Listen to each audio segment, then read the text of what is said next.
Karena sedang hangat-hangatnya, mari kita berbicara tentang Kalimantan. Barangkali ini bisa turut menambah pengetahuan kita, wawasan kita, terutama bagi mereka yang self-centered, mereka yang merasa dirinya sebagai pusat dari universe, pusat dari alam semesta. Jangan-jangan sepengetahuannya hanya sekitar tempat tinggalnya saja. Dengan tempat tinggalnya di kota besar, dia merasa daerah terpencil itu tidak layak untuk ditinggali. Padahal Indonesia telah jauh berubah dan universe ini begitu luas. Indonesia ini begitu luas, alamnya begitu kaya, masyarakatnya berbeda satu dengan yang lainnya. Jadi pembicaraan tentang Kalimantan ini saya mulai dulu dengan pengetahuan yang saya dapatkan. Ini supaya kita tahu dulu bersama-sama. Jadi saya bicara ini dari apa yang saya lihat sendiri dengan mata kepala sendiri.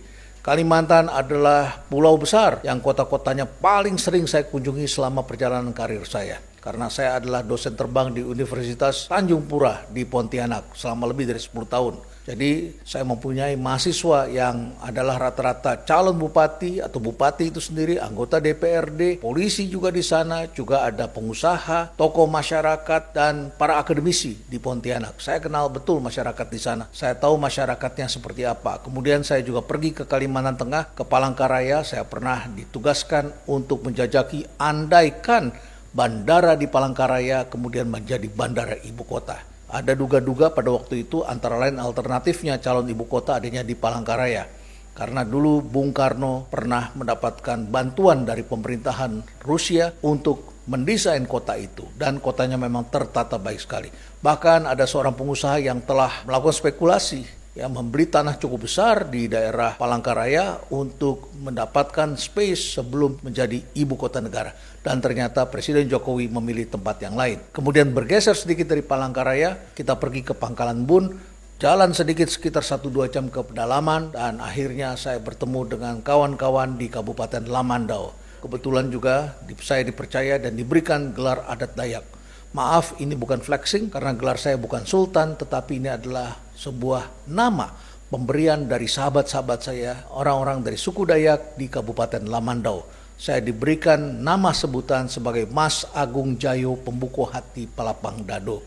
Saya sempat bertanya kepada Mas Labihi Patih Kunci, Ketua Dewan Adat Dayak yang melakukan upacara adat untuk menghormati kedatangan saya dan sekaligus memberikan surat pernyataan saya mendapatkan gelar kehormatan adat Dayak dari masyarakat di Kabupaten Lamandau ini bersama dengan Mas Agung Suko Gembira, yaitu salah seorang tokoh adat Dayak yang juga hadir dalam upacara pemberian ini. Saya juga diberikan guci dari masyarakat adat Dayak yang umurnya sudah cukup tua. Terima kasih dan saya taruh di tempat saya yang sangat terhormat. Dan yang menarik adalah mereka menyebutkan kepada saya bahwa gelar adat itu diberikan karena masyarakat merasa risih, merasa kurang sopan kalau menyebut saya dengan nama saya. Mereka mengatakan tidak pantas, tidak layak menyebut orang secara langsung. Oleh karena itu mereka memberikan gelar sebagai penghormatan dan memanggil nama saya seperti itu. Saya sempat bertanya pula mengapa gelarnya berbunyi seperti itu.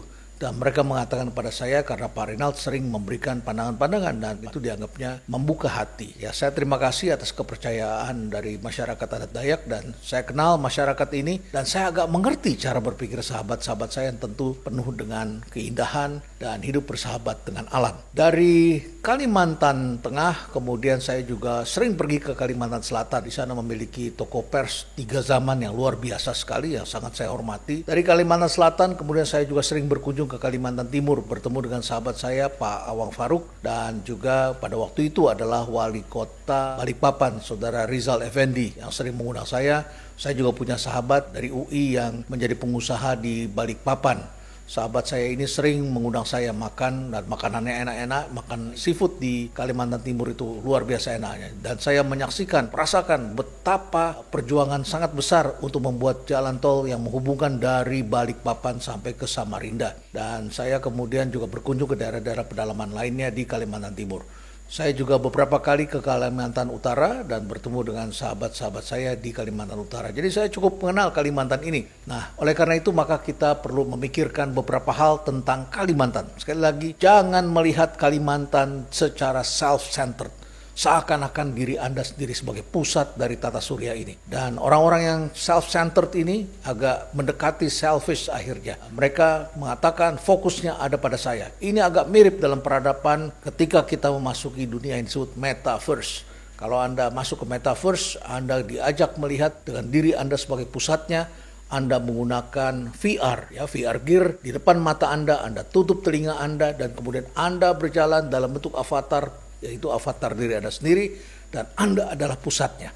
Inilah perilaku sebagian kita, orang-orang yang hidup di kota besar, khususnya di sekitar Jabodetabek. Self-centered. Kita taunya Indonesia dari apa yang kita lihat di sekitar kita. Pengalaman saya pada tahun 1998 ketika saya baru kembali dari studi saya di luar negeri, kemudian setelah itu Indonesia mengalami krisis tahun 98, luar biasa sekali, multidimensi, banyak orang kehilangan pekerjaan, demo di mana-mana, perusahaan kemudian banyak yang disita asetnya oleh BPPN pada masa itu untuk penyihatan perbankan, dan kemudian kita menyaksikan banyak sekali pengamat yang menganalisis ekonomi Indonesia dari apa yang dilihat di Jakarta. Ketika daya beli di Jakarta turun luar biasa, dikatakan Indonesia turun. Indonesia ini 60-70% peredaran uangnya memang di Jakarta. Jadi melihatnya seakan-akan seluruh Indonesia seperti itu. Padahal di banyak pulau di Indonesia kita menyaksikan mereka justru gegap gembita menyambut era baru. Ketika itu terjadi krisis karena kurs dolar kemudian melejit dari harga sekitar 2.500 menjadi 7.000, kemudian menjadi 15.000, kemudian sempat mendekati Rp20.000 pada waktu itu, dan akhirnya banyak orang yang menderita karena banyak menggunakan barang impor. Karena importnya menjadi mahal. Tetapi sahabat-sahabat saya di Kalimantan, di Palembang, di Aceh dan sebagainya yang ekspor, yang mempunyai kopi, di Kalimantan mempunyai batu bara, mempunyai sawit, mempunyai produk-produk komoditas lainnya. Itu justru berjaya luar biasa, dan mereka mendapatkan uang, bisa membangun hotel, bisa menyekolahkan anak sampai ke luar negeri. Sementara kita yang berada di Jabodetabek menderita luar biasa saat itu. Orang-orang self-center biasanya melihat dunia ini dari apa yang dia lihat, dia mengkaji segala sesuatu dengan melihat dirinya sebagai pusatnya. Alhamdulillah selama masa itu saya dipercaya sebagai dosen terbang di beberapa provinsi di Indonesia, dan yang paling sering saya kunjungi tentu adalah Kalimantan. Dan saya menyaksikan di Kalimantan suasananya berbeda dengan apa yang kami lihat pada saat itu terjadi di Jakarta dan sekitarnya. Jadi sekali lagi, ketika kita berbicara tentang ibu kota negara baru, berbicara tentang Kalimantan, atau berbicara tentang daerah lain di Indonesia, jangan self-centered, jangan merasa diri kita benar sendiri. Itu yang pertama. Yang kedua, mengapa Kalimantan? Karena di Kalimantan justru terdapat energy of the future. Ya, kita semua bicaranya sekarang mobil listrik, kita bicaranya sepeda listrik, motor listrik, semuanya kendaraan listrik, dan kita ingin mendapatkan energi terbarukan. Produk-produk galian tambang di Kalimantan Anda bisa sebutkan dari mulai batu gamping, biji besi, migas, batu bara, emas, nikel, sampai intan Anda bisa dapatkan. Tidak semua pulau ada intannya. Jadi luar biasa sekali di Kalimantan ini. Tetapi di Kalimantan juga terdapat energy of the future, energi masa depan yang terbarukan, yang kita kenal sebagai green energy. Dan green energy ini dimungkinkan karena ada sungai besar di Kalimantan Utara, yaitu Sungai Kayan, yang bisa menghasilkan listrik tenaga air, diperkirakan akan bisa mencapai sekitar 21,9 ribu megawatt. Barangkali di masa depan bisa ditingkatkan lagi. Jadi ini adalah energi hijau yang menjadi energi masa depan. Jadi tidak mengherankan Presiden Jokowi dalam berbagai kesempatan justru menantang negara-negara barat. Kami siap untuk masuk ke dalam green and blue energy. Dan salah satunya ada di Kalimantan Utara, yaitu di Sungai Kayan. Jadi sekali lagi ini adalah energy of the future ada di sana. Jangan main-main karena Kalimantan ini menyimpan potensi yang besar sekali. Itu adalah yang kedua. Sekarang mari kita lihat yang ketiga. Sebagian orang sering menghina Kalimantan itu hutan, siapa yang mau tinggal di sana? Itu adalah tempat, ya segala macam lah disebutkan, saya tidak ingin mengulanginya lagi. Menurut saya ucapan-ucapan itu berasal dari kita yang self-centered, dan kita merasa kota seperti ini adalah segala-galanya. Saya ingin memberitahu kepada Anda, justru sebagian besar orang yang tinggal di kota besar sekarang merasa tidak nyaman. Di kota besar persoalan-persoalan polusi itu luar biasa, kriminal, sampah, banjir, you name it, banyak sekali.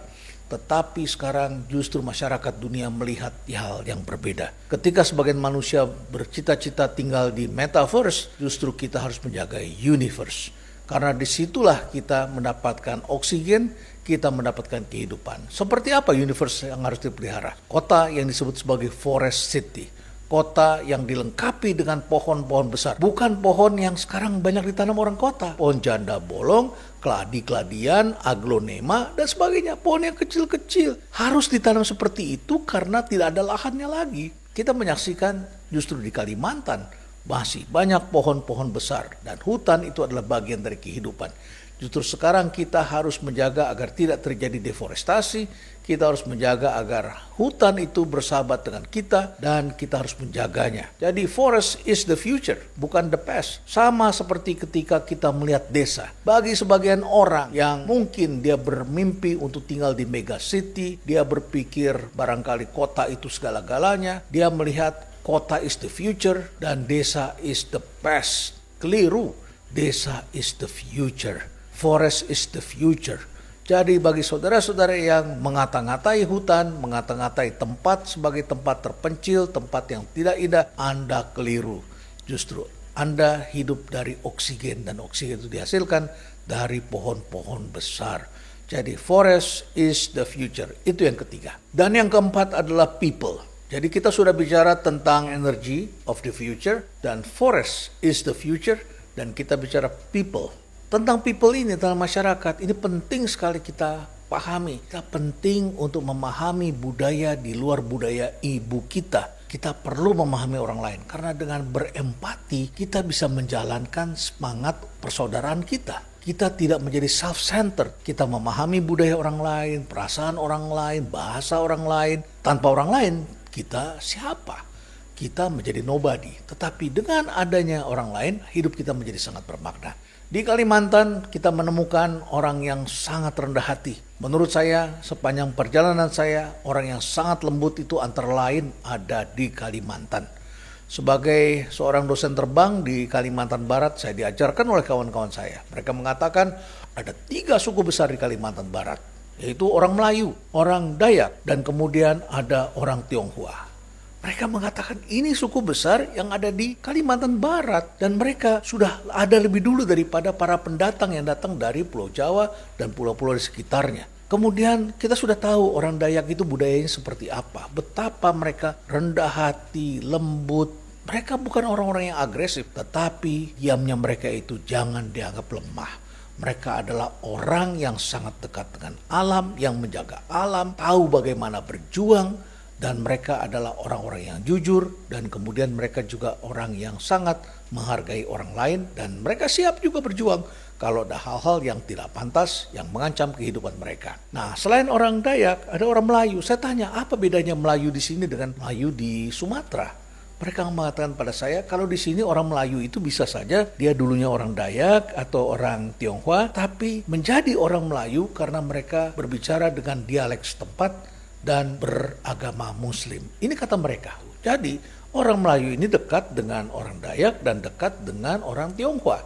Mereka sudah hidup ratusan tahun bersahabat turun-temurun bahkan mempunyai keluarga yang saling terhubung satu sama lain. Nah, kemudian datanglah para pendatang-pendatang lain termasuk dari Jawa ini cukup banyak, juga dari Madura dan kalau kita lihat di Kalimantan Tengah orang Jawanya juga cukup banyak. Kalau kita lihat di Kalimantan Selatan sama saja, dari Semarang itu banyak sekali yang sering bekerja di Kalimantan Tengah maupun di Kalimantan Selatan. Dan kemudian kita melihat di bagian sebelah timur itu juga ada pendatang yang datang dari Sulawesi. Orang Bugis, orang Toraja, orang Manado dan sebagainya. Banyak juga di Kalimantan Timur. Di Kalimantan Utara juga banyak sekali orang Melayunya dan orang Dayaknya. Di samping tentu saja di Kalimantan Selatan ada yang disebut orang Banjar. Masih banyak lagi suku-suku lain di Kalimantan dan saya kira kita perlu paham betapa mereka adalah orang-orang yang baik, selalu menjaga hubungan dengan orang lain dan mereka sudah ratusan tahun hidup saling menopang satu sama lain.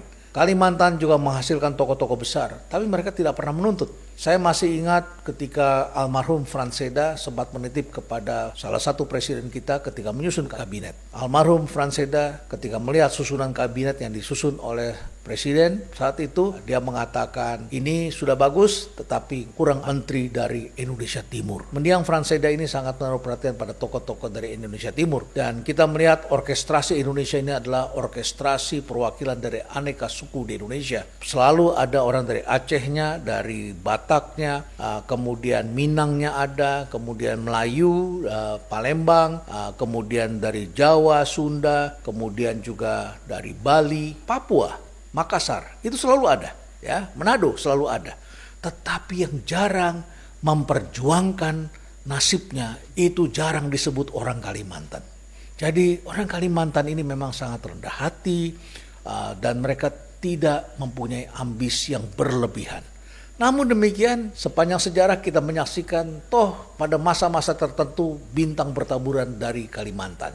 Kita saksikan tokoh-tokohnya. Pada tahun 1972, Ketua MPR Republik Indonesia adalah dari Kalimantan, yaitu mendiang Idam Holik. Ini adalah tokoh NU yang sempat memimpin MPR dari tahun 1972 sampai 1977. Kemudian kita pernah mempunyai wakil presiden orang Kalimantan, yaitu Hamzah Has. Hamzah Has menjadi wapres antara tahun 2001 sampai 2004. Juga ada menteri, diantaranya adalah Gusti Muhammad Hatta. Sahabat saya, senior saya, seorang akademisi yang bergelut di kampus dan pernah dipercaya menjadi Menristek yang sebelumnya menjadi Menteri KLH dalam Kabinet Indonesia Bersatu Jilid 2. Nah, sekali lagi kita bicara tentang people. Orang-orang di Kalimantan ini adalah orang yang bersahabat dengan alam, yang hidupnya penuh dengan kesederhanaan, tetapi Kalimantan ini adalah pulau yang kaya. Jangan-jangan orang terkaya Indonesia sebetulnya adanya di Kalimantan. Karena Kalimantan ini menghasilkan mineral yang sangat penting bagi dunia. Anda boleh cari apa saja seperti yang saya sebutkan tadi. Mulai dari batu gamping sampai dengan intan, semua ada di sana. Energinya dari batu bara, migas, sampai ke air terjun. Dan energi terbarukan yang berasal dari PLTA nantinya. Ini tentu juga dari Kalimantan. Sekali lagi ada 4 hal yang ingin saya sampaikan kepada Anda ketika kita berbicara tentang Kalimantan. Yang pertama, jangan biarkan diri Anda self-centered. Jadilah manusia yang berpengetahuan. Karena dengan berpengetahuan Anda akan menjaga mulut Anda. Karena Anda paham, karena Anda tahu. Yang kedua, ingatlah bahwa energy of the future antara lain ada di Kalimantan. Dan ini penting sekali bagi kita untuk membangun industri kita di masa depan untuk anak cucu kita ke depan. Yang ketiga, forest is not the past. Forest itu justru adalah the future. Ini adalah masa depan yang sangat penting, paru-paru dunia ada di Kalimantan. Oleh karena itu maka kita wajib menjaganya. Dan yang keempat, people. Masa depan bangsa ini tergantung pada kaum muda. Buat apa mempunyai kaum muda yang berpengetahuan, mempunyai jabatan yang tinggi, tetapi tidak berhati mulia, tidak mempunyai kelembutan, tidak mempunyai sopan santun, tidak menghargai nilai-nilai. Di Kalimantan kita menyaksikan orang-orang yang lembut, orang-orang yang mampu berkolaborasi satu dengan yang lain. Mari kita tingkatkan terus pengetahuan kita karena orang yang berpengetahuan akan menjaga mulutnya. Kalau Anda menjadi politisi, Anda akan menjadi politisi yang bijak yang menyatukan bangsa ini. Kalau Anda menjadi pemimpin, Anda bisa membangun bangsa ini karena Anda tahu apa yang terjadi di sekitar Anda. Jangan membangun segala sesuatu dengan cara berpikir diri kita sebagai pusat dari alam semesta ini. Stay relevant.